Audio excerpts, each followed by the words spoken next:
नमस्कार, खरी खरी में आपका स्वागत है। मैं हूं मृगेंद्र सिंह। आज हम चर्चा करेंगे कि जिस बात को लेकर प्रदेश में नहीं पूरे देश भर में राजनीति गरमाई हुई है, वह मामला है मध्य प्रदेश के आदिम जाति कल्याण मंत्री विजय शाह द्वारा कर्नल सोफिया कुरैशी के संबंध में दिए गए बयान पर। उन्होंने सोफिया कुरैशी के बारे में क्या कहा, उसको लेकर हाई कोर्ट ने बहुत सख्त टिप्पणी की और मंत्री के खिलाफ FIR दर्ज करने के निर्देश दिए। हाई कोर्ट के निर्देश के बावजूद भी पुलिस उनको बचाने में लग गई है। आज हम इस पर विस्तार से चर्चा करते हैं और बताते हैं पूरे घटनाक्रम क्या हुआ। लेकिन विजय शाह भी अड़ गए हैं कि इस्तीफा नहीं देंगे, और अगर इस्तीफा नहीं देंगे तो बर्खास्त किया जाएगा, यह भी तय है। सबकी निगाहें लगी हैं कल सुप्रीम कोर्ट के फैसले पर। अब आप सुनिए क्या है पूरा घटनाक्रम।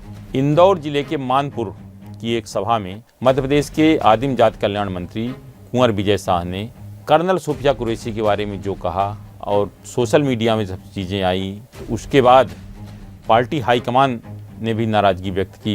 प्रदेश भाजपा अध्यक्ष BD शर्मा ने भी इसको गंभीरता से लिया। मुख्यमंत्री मोहन यादव ने, BD शर्मा ने विजय शाह को कार्यालय बुलाकर फटकार लगाई और बताया कि पार्टी हाईकमान इससे बहुत नाराज़ हैं। मामला प्रधानमंत्री नरेंद्र मोदी, गृह मंत्री अमित शाह तथा पार्टी के राष्ट्रीय अध्यक्ष जगत प्रकाश नड्डा तक भी पहुंचा। लेकिन उससे भी बड़ी बात कल तब हो गई जबकि मध्य प्रदेश के हाई कोर्ट के 2 जजों की बेंच ने, जस्टिस श्रीधरन और जस्टिस अनुराधा शुक्ला ने निर्देश दिया कि देशद्रोह का मुकदमा दर्ज किया जाए मंत्री के खिलाफ BNS की धाराओं के तहत। BNS की धाराओं के तहत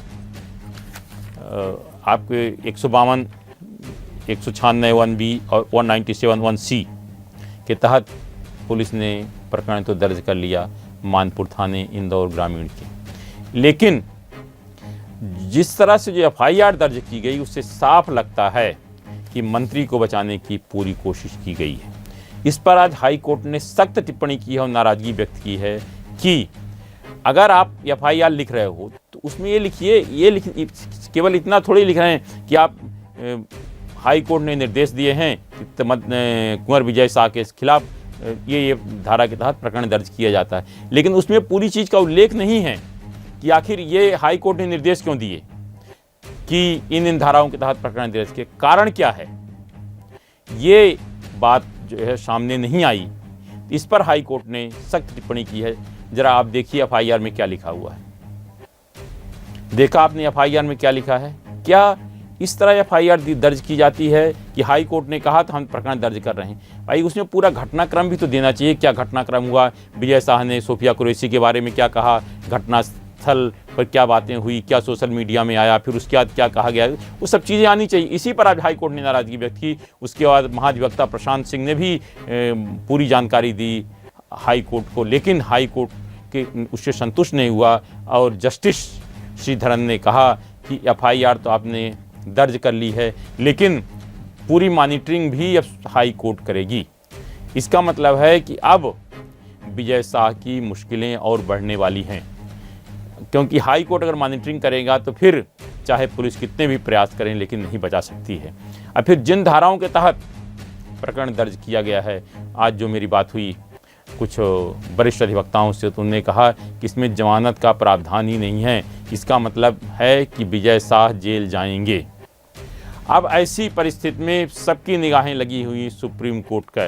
आज सुप्रीम कोर्ट ने इस मामले में काफ़ी फटकार लगाई और कहा कि आखिर आप लोग क्या चाहते हैं? क्या देशद्रोह, क्या एक जिम्मेदार पद पर बैठे व्यक्ति इस तरह का बयान दे सकते हैं? फिर उसके बाद भी सोच रहे हैं कि उसको बचाने का प्रयास।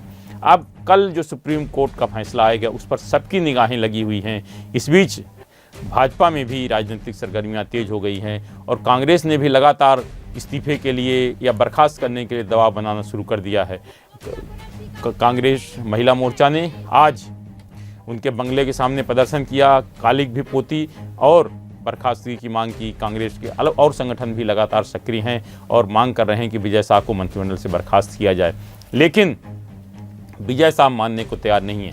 कल मुख्यमंत्री निवास पर जो देर रात बैठक हुई थी, जिसमें मुख्यमंत्री डॉक्टर मोहन यादव, प्रदेश भाजपा अध्यक्ष विष्णुदत्त शर्मा और प्रदेश महामंत्री संगठन हितानंद शर्मा मौजूद थे और उनसे बात भी की, लेकिन विजय शाह इस्तीफ़ा देने से साफ इनकार कर दिया, बोले इस्तीफ़ा नहीं दूंगा। इससे पार्टी हाईकमान की मुश्किलें बढ़ गई हैं कि आखिर अब रास्ता क्या है। अगर इस्तीफ़ा नहीं देते तो उनकी बर्खास्तगी तय है, क्योंकि मामला बहुत गंभीर है और देशद्रोह से जुड़ा हुआ, क्योंकि हाई कोर्ट ने देशद्रोह का प्रकरण दर्ज करने के लिए कहा है। अब आज पार्टी हाईकमान ने मुख्यमंत्री डॉक्टर मोहन यादव और प्रदेश भाजपा अध्यक्ष वी डी शर्मा को दिल्ली बुलाया है। देखिए बातचीत क्या होती है, लेकिन मुझे लगता है कि इसमें जो सुप्रीम कोर्ट का जो फैसला कल होने वाला है उस पर सबकी निगाहें लगी हुई हैं कि सुप्रीम कोर्ट क्या फैसला करता है। अगर सुप्रीम कोर्ट हाई कोर्ट के निर्णय को बरकरार रखता है तब यह तय है कि विजय शाह मंत्रिमंडल से बर्खास्त होंगे और उनको जेल भी जाना पड़ेगा। यह सब कुछ कल सुप्रीम कोर्ट के फैसले पर निर्भर है। इस बीच मध्य प्रदेश में एक बार फिर राजनीतिक सरगर्मियां तेज हो गई हैं कि एक मंत्री को हटाया जाता है, फिर उसके बाद क्या स्थिति बनती है। और जो विजय शाह ने कहा कि अगर उनको हटाया जाता है तो आदिवासी सेना के साथ वो संघर्ष करेंगे और बताएंगे क्या क्या हो रहा है। सरकार आदिवासियों के साथ अन्याय कर रही है और ये दूसरा मामला है जब आदिवासियों के साथ इस तरह हुआ है। इसके पहले नागर सिंह से भी विभाग लेकर और तत्काल जो मंत्री बनाए गए थे उस समय, जो कि लोकसभा चुनाव से पहले उनको विभाग दे दिया गया था, इसको लेकर भी नागर सिंह चौहान ने काफ़ी नाराज़गी व्यक्त की थी।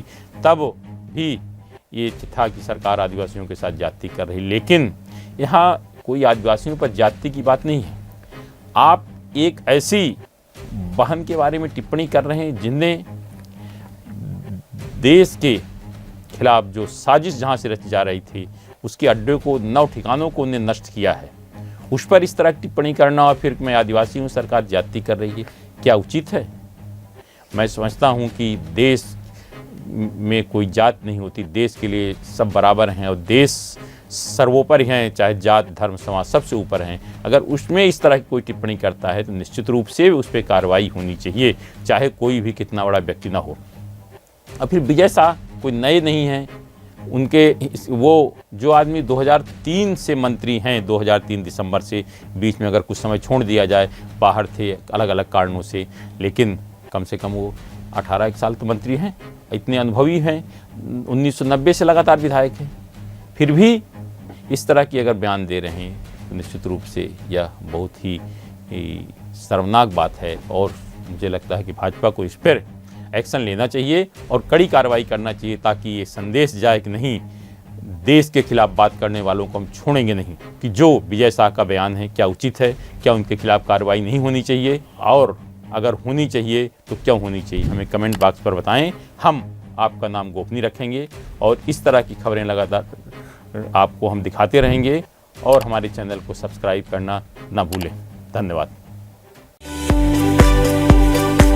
इस कार्यक्रम के प्रायोजक हैं इंटरनेशनल पब्लिक स्कूल भोपाल। इस कार्यक्रम के प्रायोजक हैं Open Books and Leverage Excellence in education.